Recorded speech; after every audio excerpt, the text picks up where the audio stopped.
अस्सलाम वालेकुम गाइस। आज ऐसे के एक नए टॉपिक के साथ मैं हाजिर हूँ। सीएसएस में और पीएमएस में ये मुख्तलिफ डोमेन्स के साथ जो है ना ये टॉपिक पूछा गया है। बड़ा इंटरेस्टिंग टॉपिक है और इम्पोर्टेंट भी है। एक बार उसने पूछा politics is the art of possible. दूसरी बार उसने ये पूछा कि not economy but politics is the key to success. यानी हम ये देखते हैं कि इस टाइम दुनिया में जो इकोनॉमिक पावर्स हैं वही पॉलिटिकली जो है ना वो स्ट्रांग है, और जिनकी इकोनॉमी स्ट्रांग नहीं है उनकी पॉलिटिकल डोमेन भी जो है ना वो स्ट्रांग नहीं है, यानी उनकी सेहत दुनिया में नहीं है। अब टॉपिक उसने पूछा है not economy but politics is the key to success. अब आप ये देखें कि जब वो कह रहा है कि इकोनॉमी इतनी अहम नहीं है, पॉलिटिक्स ज्यादा अहम है।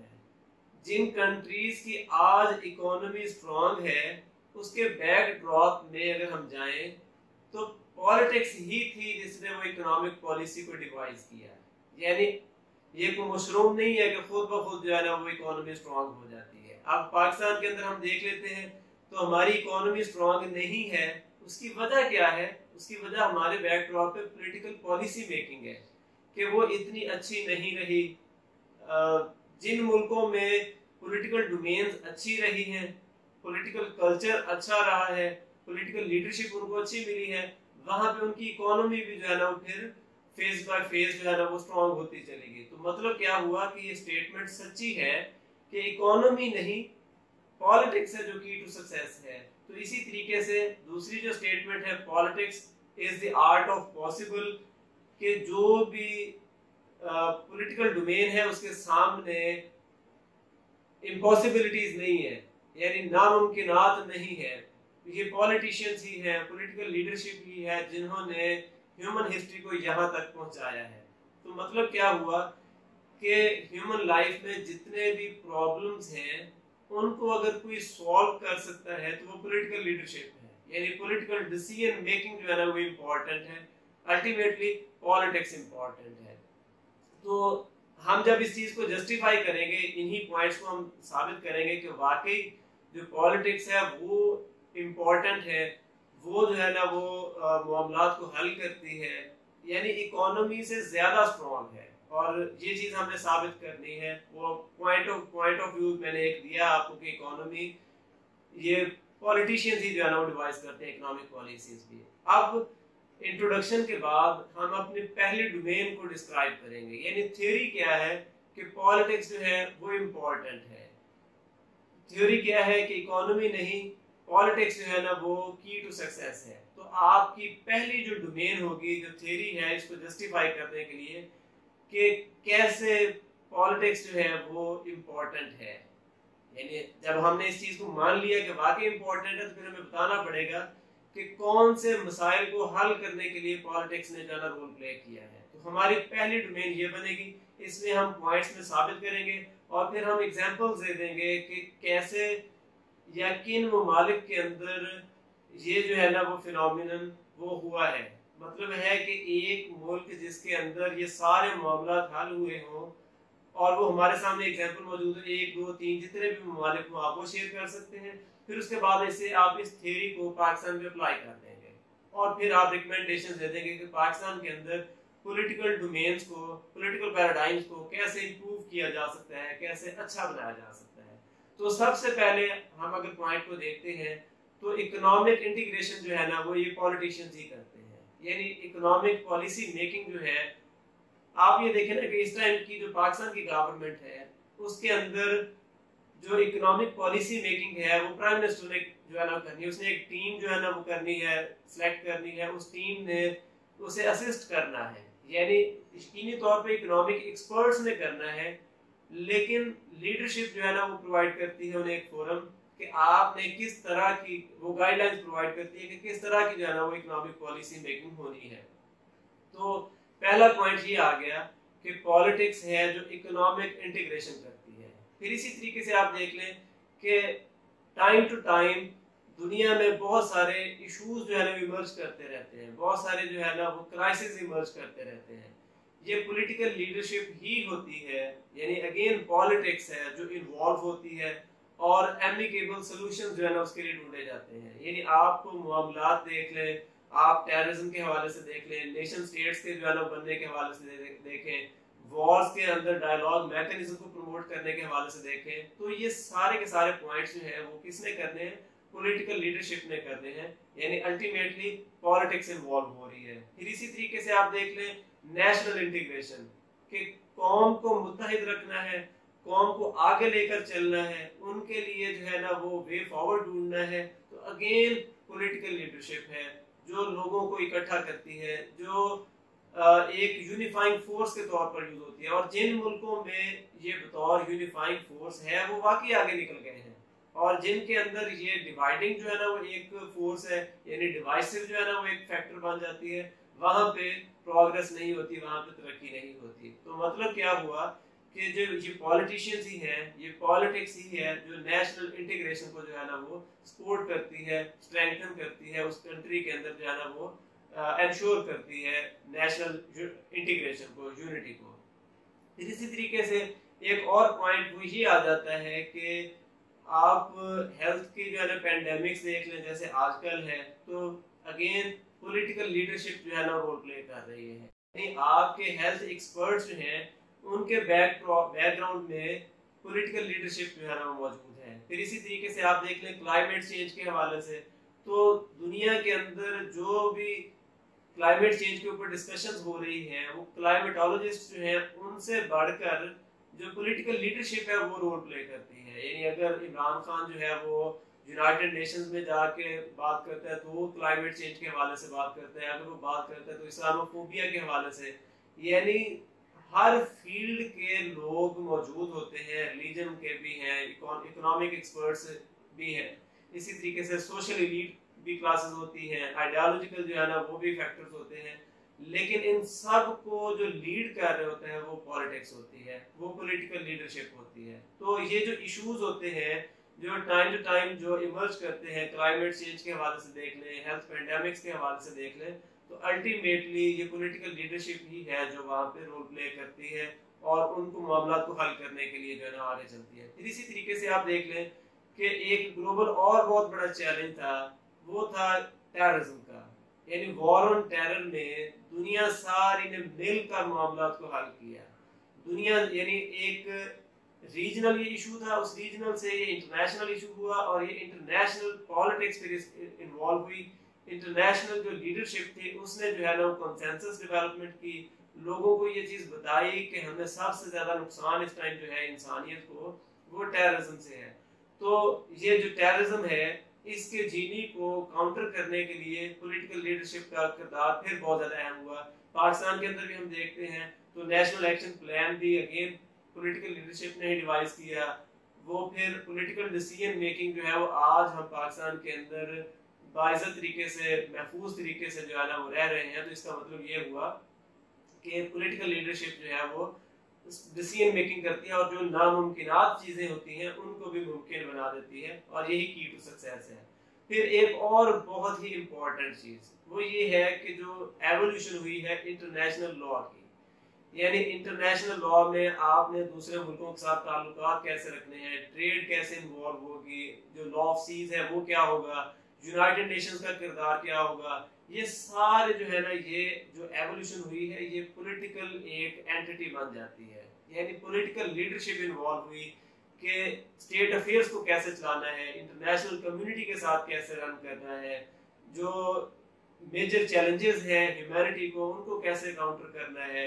तो ये इंटरनेशनल लॉ की एवोल्यूशन जो है ना ये भी अगेन एक क्रेडिट जाता है पॉलिटिकल लीडरशिप को। फिर उसके बाद ह्यूमन राइट्स के हवाले से जो बात करते हैं वो पॉलिटिकल डोमेन फिर ये बात जाती है, वो ह्यूमन राइट्स हैं, वो मिनॉरिटी राइट्स हैं, वो वुमेन राइट्स हैं। आप इन तीनों के ऊपर सेपरेट भी पैराग्राफ बना सकते हैं, यानी आप मिनॉरिटीज के हवाले से एक पैराग्राफ बनाएं कि मिनॉरिटी राइट्स को एम्पावर करने के लिए, इंश्योर करने के लिए कॉन्स्टिट्यूशनल जो गारंटीज होती हैं अगेन वो कौन कर रहा होता है, वो पॉलिटिकल लीडरशिप जो है ना वो गारंटी कर रही होती है, वो पॉलिटिकल लीडरशिप जो है ना मैनेज कर रही होती है। जो लेजिस्लेशन होना होती है वुमेन राइट्स के हवाले से देख लें, डोमेस्टिक वायलेंस बिल पाकिस्तान में बना है, वुमेन प्रोटेक्शन बिल बना है, या खवातीन के लिए कोटा हुआ है, या ह्यूमन राइट्स के हवाले से, यानी फंडामेंटल जो राइट्स है, फ्रीडम ऑफ स्पीच है, फ्रीडम ऑफ एक्सप्रेशन है, फ्रीडम ऑफ लिविंग है, फ्रीडम टू अर्न है, ये सारे के सारे जो फंडामेंटल राइट्स हैं, अगेन ये पॉलिटिकल लीडरशिप ने जो है ना वो करने होते हैं, इंश्योर करने होते हैं। तो ये डिफरेंट जो है ना वो आ गए। फिर उसी तरीके से एक और आ गया, वो है कि जो रिसोर्सेज की यूटिलाइजेशन है वो उसको अच्छे तरीके से यूटिलाइज करना है। यानी वो कंट्रीज जहाँ पे पॉलिटिकल जो डोमेन है वो स्ट्रॉन्ग नहीं है, जहाँ पे पॉलिटिकल डिसीजन मेकिंग अच्छी नहीं है, वहाँ पे आपको फेमन्स नजर आएगी, वहाँ पे आपको पॉवर्टी नजर आएगी, वहाँ पे आपको अनएम्प्लॉयमेंट नजर आएगी, रिसोर्स यूटिलाइजेशन नहीं हो रही होगी। लेकिन जहाँ पे ये पॉलिटिकल डोमेन स्ट्रॉन्ग होती है, वहाँ पे ये सारी जो नामुमकिनात होती है ना वो पॉसिबिलिटीज में कन्वर्ट हो जाती है। यानी जो पॉलिटिक्स ही है जो ऐसे इश्यूज को भी जो ह्यूमन जो है ना डेवलपमेंट के साथ लिंक होते हैं उनको टैकल करती है। तो ये आपके पास 8-10 जो है ना पॉइंट्स बन जाएंगे जो ये साबित करेंगे कि वाकई इकोनॉमी नहीं पॉलिटिक्स है जो की टू सक्सेस है। अब ये देखें, एक और इम्पोर्टेंट चीज मैं आप लोगों को बता दूं कि समटाइम्स वो एग्जामिनर आपसे ये भी पूछ सकता है कि इट इज इकोनॉमी, यानी जो सबसे ज्यादा इम्पोर्टेंट, अगर वो आपसे ये टॉपिक पूछ रहे इकोनॉमी का, तब आपका पहला जो पॉइंट बनेगा वो इकोनॉमी को जो है ना वो डिस्क्राइब करने के लिए होगा कि जी बिल्कुल ऐसा है, इकोनॉमी इकोनॉमिक जो है ना पॉइंट ऑफ व्यू से ये सारी चीजें आ जाती हैं। आप उसने पॉलिटिक्स का टॉपिक पूछा है तो पॉलिटिक्स को आपने डिफेंड करना है, थ्योरी को जो है ना एस्टैब्लिश करना है, तब आपने इकोनॉमिक इंटीग्रेशन भी इसी पॉलिटिकल डोमेन में ही डिस्कस की है। तो आपकी पहली डोमेन जो है 7-8-10 पैराग्राफ जो है ये बन जाएंगे। उसके बाद फिर आप एग्जांपल्स देंगे उन कंट्रीज की जहां पे पॉलिटिकल डोमेन स्ट्रांग हुई, जहां पे पॉलिटिक्स इन्वॉल्व हुई और वो कंट्रीज थर्ड वर्ल्ड कंट्रीज से या अंडर डेवलप्ड नेशन से होते हुए डेवलपिंग और वो डेवलप्ड नेशंस जो है ना वो बन गए। अब मैं मिसालें दे देता हूँ। फॉर एग्जांपल सबसे पहले हम चाइना को डिस्कस करते हैं। पाकिस्तान से बाद में जो है ना ये आजाद हुआ, ओपीएम ईटर्स जो है ना इन्हें कहा जाता था कि आप ये देखें कि जो जंगें होती थी वो ओपीएम वॉर जो है ना वो चाइना के साथ है। यानी एक जो ड्रग एडिक्ट्स की जो नेशन थी वो क्या हुई, वो अपनी पॉलिटिकल एनरिचमेंट के बाद पॉलिटिकल स्ट्रेंथ के साथ वो आज दुनिया की एक जो है ना वो बड़ी पावर बन गई है। यानी आप अगर अमेरिका को आज भी पहले नंबर की पावर कहें तो ये एटलीस्ट दूसरे नंबर की पावर है। तो चैलेंजेस जो है ना वो पोज कर रही है हेजेमनी को, अमेरिकन यूनिलैटरलिज्म को। तो सबसे पहले चाइना की आप एग्जांपल दे सकते हैं। इसी तरीके से नेबर है आपका इंडिया, तो वहां पे भी आप यही देख लें कि इंडिया के अंदर भी जो लेगेसीज थी कॉलोनियल, जिसमें फ्यूडलिज्म थी, जिसमें उनकी जो है ना इंग्लिश इंपीरियलिज्म थी, जिसमें एग्रेरियन जो है ना वो वहाँ पे जो है ना वो था, कल्चर था कि बड़े बड़े जमींदार थे, जमींदारी सिस्टम था, उन चीज़ों को उन्होंने काउंटर कर दिया। अल्टीमेटली वो दुनिया की सबसे बड़ी डेमोक्रेसी बन गई। तो ये जो है ना एक और आ गया। इसी तरीके से आप देख लें महातीर मोहम्मद को कि मलेशिया जो है वो आज से 40 साल पीछे चले जाए। इसी तरीके से आप देख लें सिंगापुर को, इसी तरीके से आप आ जाए नेल्सन मंडेला की लीडरशिप जो थी। तो मतलब क्या हुआ कि पॉलिटिशियंस ही हैं, पॉलिटिकल लीडरशिप ही है जो विजन शो करती है, जो पॉलिसी मेकिंग करती है, जो रूल ऑफ लॉ को इंश्योर करती है, जो गवर्नेंस को जो है ना वो अच्छे अंदाज से चलाती है, एडमिनिस्ट्रेशन प्रोवाइड करती है, नेशन को यूनाइट करती है। ये जितने भी पॉइंट्स हैं, अब इन नेशंस के ऊपर आप 2 से 3 पैराग्राफ्स बना लेंगे, आपका 1/2 जो है वो ऐसे हो गया। अब आप उसे पाकिस्तान पे अप्लाई करेंगे कि पाकिस्तान के अंदर क्या चीज है, ये पॉलिटिक्स जो है क्या इसने पाकिस्तान के अंदर भी आर्ट ऑफ पॉसिबल शो किया है या नहीं, पाकिस्तान के अंदर भी की टू सक्सेस है या नहीं। तो बदकिस्मती से पाकिस्तान के अंदर पॉलिटिक्स इतनी ज्यादा अच्छी एंटिटी नहीं रही। यानी आज हम सियासत जिस चीज को कहते हैं कि ये बड़ा सियासी आदमी है, यानी जो जितना करप्ट है, जो जितना जो है ना वो प्रैक्टिसेस में इन्वॉल्व है, जो जितना जो है ना वो मैनूवरिंग करता है, सिचुएशन को एक्सप्लॉइट करता है, हम उसे उतना बड़ा पॉलिटिशियन कह रहे होते हैं। यानी एक वो चीज जो इतनी मुकद्दस थी कि आप देखें ना कि रसूलुल्लाह सल्लल्लाहु अलैहि वसल्लम ने भी पॉलिटिकल लीडरशिप प्रोवाइड की। दुनिया के जो बड़े बड़े नाम हैं, बड़ी बड़ी अजीम शख्सियात हैं, उनके नाम के साथ पॉलिटिशियन या पॉलिटिकल लीडरशिप आता है। मतलब है कि इतनी इंपॉर्टेंट चीज, लेकिन पाकिस्तान में पॉलिटिशियन किसे कहा जाता है? जो जितना जो है ना फजूल आदमी होगा उसे उतना बड़ा जो है ना वो पॉलिटिकल पॉलिटिशियन कहा जाएगा। तो पाकिस्तान के अंदर बदकिस्मती से ये पॉलिटिक्स जो है वो एक आर्ट ऑफ पॉसिबल नहीं रहा। तो ये क्यों नहीं रहा कि पाकिस्तान के अंदर क्या चीजें थी? Number one, political culture develop नहीं हुआ, यानी डेमोक्रेटिक कल्चर नहीं है हमारे यहाँ। कभी डिक्टेटरशिप रही है, कभी कंट्रोल डेमोक्रेसी रही है, और डेमोक्रेसी होती भी थी तो क्या होता था, 1.5-2 साल के बाद जो है ना उसे टॉपल कर दिया जाता था उस गवर्नमेंट को। जो अपोजिशन ने रोल प्ले करना होता था वो नहीं करती थी। पॉलिटिकल पार्टीज इंतहाई कमजोर है पाकिस्तान के अंदर भी। आप देख लें कि शख्सियात की जो है ना वो सारी है लेन देन वहाँ पे, शख्सियात जो कह दे तमाम लोग बगैर किसी जो है ना चूं चरा के वो रिप्लाई कर रहे होते हैं। वो एज इट इज जो है ना जैसा लीडरशिप ने कहा उसी पे अमल हो रहा होता है। लोगों के अंदर पॉलिटिकल अवेयरनेस नहीं है। यानी आप ये देखें कि वोटिंग जो राइट है हमारा वो एक्सप्लॉइट होता है। मैं मिसाल देता हूँ कि अमेरिका के अंदर 1920 तक वेमन को जो वोटिंग राइट था वो नहीं मिला हुआ था, यूनिवर्सल राइट नहीं था। कौन थी? सिर्फ वो जो पॉलिटिकली एक्टिव है, जो सोशली एक्टिव है, जो एजुकेशन जिनके पास है। आप इंग्लैंड में आ जाए, यानी वो नेशन, इसी तरीके से अमेरिका के अंदर 1960s में जाके ब्लैक्स को जो है ना वो वोटिंग राइट मिला। मतलब क्या हुआ कि एवोल्यूशनरी प्रोसेस के तहत आप तमाम लोगों को इन्वॉल्व करते हैं। लेकिन पाकिस्तान जैसे मुल्कों के अंदर जो डिपेंडेंट होते हैं वहां पे यूनिवर्सल सफरेज का जो राइट है, यानी यूनिवर्सल वोटिंग का राइट है, 18 साल का जो है ना वो कर दिया है। अब यहाँ पे पॉलिटिकल अवेयरनेस नहीं है, यहाँ पे डेमोक्रेटिक अवेयरनेस नहीं है, यहाँ पे लोगों के पास एजुकेशन नहीं है, यानी हाफ ऑफ पॉपुलेशन वैसे ही इलिटरेट है। यहाँ पे जो सिर्फ अपना नाम लिख लेता है आप उसे लिटरेट कहते हैं, उसका वोट, और एक जो एनालिटिकल जिसकी अप्रोच है, एक आर्गुमेंटेटिव जिसकी अप्रोच है, जिसका विजन है, जो स्टेट अफेयर्स को समझता है, उसका वोट बराबर है। लेकिन लोग ज्यादा कौन है? अल्टीमेटली वो ज्यादा है जो स्लम्स में रह रहे हैं या जो इलिटरेट है। तो उनके वोट की अहमियत फिर ज्यादा होगी इस बेचारे से। तो अल्टीमेटली फिर आपका पॉलिटिकल कल्चर जो डेवलप होना है, पॉलिटिकल प्रोसेस जो आना है वो फ्लॉड ही आना है। तो पाकिस्तान के अंदर एक ये भी आगे, फिर पॉलिटिकल इंस्टीट्यूशन जो है पाकिस्तान के अंदर, जैसे पार्लियामेंट है, वो जो है ना इतने स्ट्रॉन्ग नहीं है। फिर इसी तरीके से आप देख लें कि फ्यूडल कल्चर जो है वो पाकिस्तान के अंदर जो है ना मौजूद है, कि इन चीजों को जो है ना वो अच्छे तरीके से डील नहीं किया जाता। लीडरशिप क्राइसिस रहा है पाकिस्तान में। कायदे-ए-आज़म की डिमाइस के बाद, लियाकत अली खान शहीद की जो है ना डिमाइस के बाद 2 साल के बाद आपके पास लीडरशिप नहीं थी। एक वैक्यूम आया, उस वैक्यूम को फिल करने के लिए फिर वो ताकत का इस्तेमाल स्टार्ट हो गया। लोगों ने इस गैप को फिल करने के लिए अपने अपने जो है ना वो जो एक्सप्लॉयटेटिव उनकी जो पॉलिसीज थी वो यूटिलाइज की। जैसे मोनार्की में होता है ना कि बादशाह के लिए जो वजीरजादे होते हैं या जो बादशाह के बेटे होते हैं या बादशाह के भाई होते हैं, उनके दरमियान खाना जंगी स्टार्ट हो जाती है। हमारे मुल्क के अंदर भी बदकिस्मती से ये पावर मॉन्गरिंग जो है ना वो इस तरीके से स्टार्ट हुई, तो लीडरशिप वैक्यूम रहा। तो पाकिस्तान के अंदर बदकिस्मती से ये सूरत हाल है। नतीजा फिर क्या निकला कि पॉलिटिकल जो है ना वो कल्चर डेवलप नहीं हुआ, अच्छे जो है ना पॉलिटिशियंस जो है ना वो हमारे सामने नहीं आए, पॉलिटिकल लीडरशिप नहीं आई।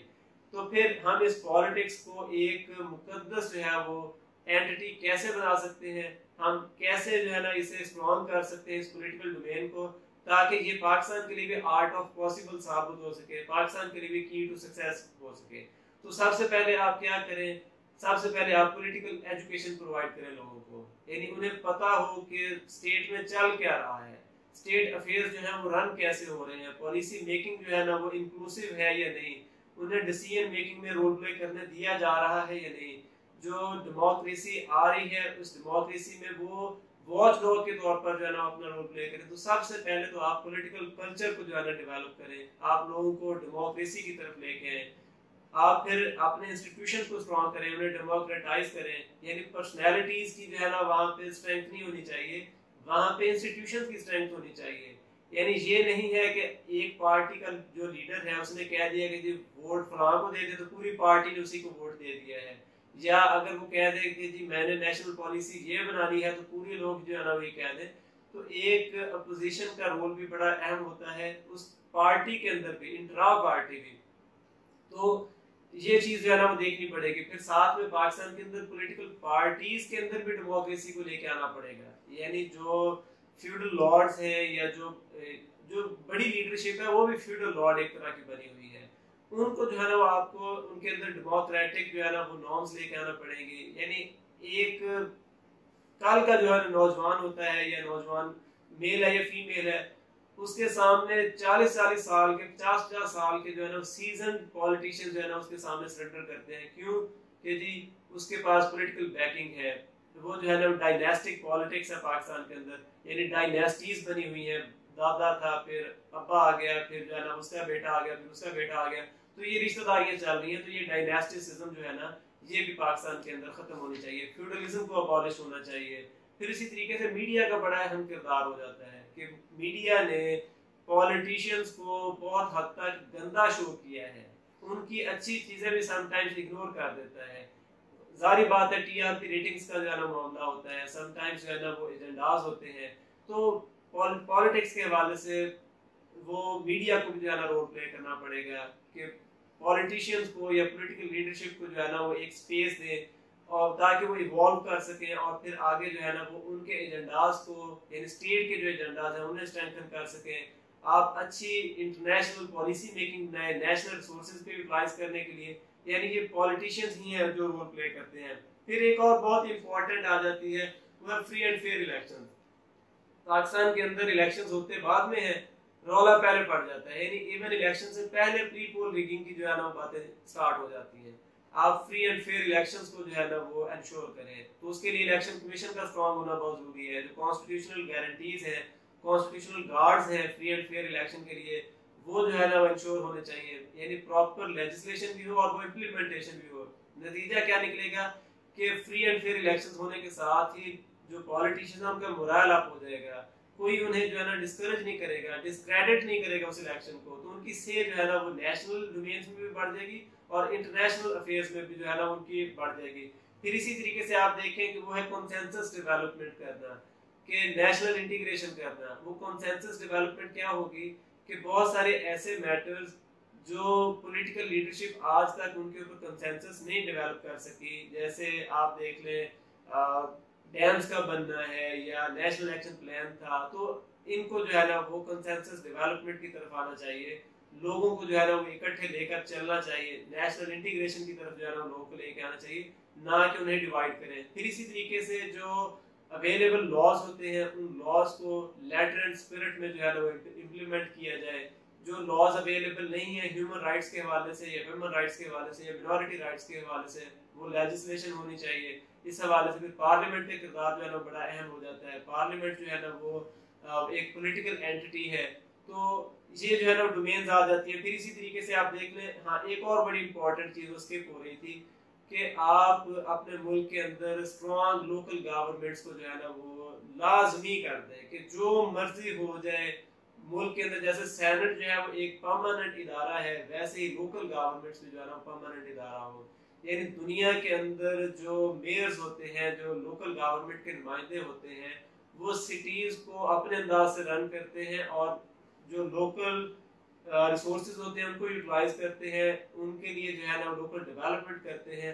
नतीजा ये निकलता है कि सेंट्रलाइजेशन ऑफ पावर नहीं होती। जो लोकेलिटीज के प्रॉब्लम्स होते हैं, हम सारे लोगों के मामलात इसी तरह के हैं ना कि आपने छोटे छोटे इलाके के मामलात हैं, ज्यादातर हमारा वास्ता इन्हीं से पड़ता है। तो अगर लोकल बॉडीज अवेलेबल होंगी, लोकल गवर्नमेंट्स जो है ना वो मौजूद होंगी, तो अल्टीमेटली हमारे वो प्रॉब्लम सॉल्व हो जाएंगे। तो इससे ये होगा कि पाकिस्तान के अंदर जो पॉलिटिकल कल्चर है डेवलप होगा, पॉलिटिशियंस की से बढ़ जाएगी, लोगों का पॉलिटिक्स के ऊपर ट्रस्ट बढ़ जाएगा। तो ये जो है ना वो रिकमेंडेशन होगी। फाइनली आप कंक्लूड कर देंगे कि पॉलिटिक्स ही है जो तमाम डोमेन्स ऑफ लाइफ को कवर करती है। यही पॉलिसी मेकिंग से लेकर उनकी इम्प्लीमेंटेशन तक जो है ना रोल प्ले करती है। तो पाकिस्तान के अंदर भी जो है ना ये जो है ना अच्छी पॉलिटिक्स होनी चाहिए, सबके लिए फायदेमंद पॉलिटिक्स होनी चाहिए। तो ये आपका टॉपिक था। इस टॉपिक के हवाले से अगर कोई आपने डिस्कशंस करनी हो, कोई इसमें पॉइंट्स ऐड अप करने हो या कोई कंफ्यूजन हो जो दूर करना हो, तो आप कमेंट्स में जाके जो है ना अपने लिख सकते हैं। मैं इंशाल्लाह कोशिश करूंगा कि आपकी क्वेरीज को रिजॉल्व करता रहूं। इसके साथ ही जो है ना वो आप खुद भी ये वीडियोस देखें, अपने दोस्तों को भी रिकमेंड करें, CSS PMS के ग्रुप्स में शेयर करें और सब्सक्राइब भी करें। कोई अगर इशू हो तो आप मेरे साथ डिस्कस कर सकते हैं। Till next video.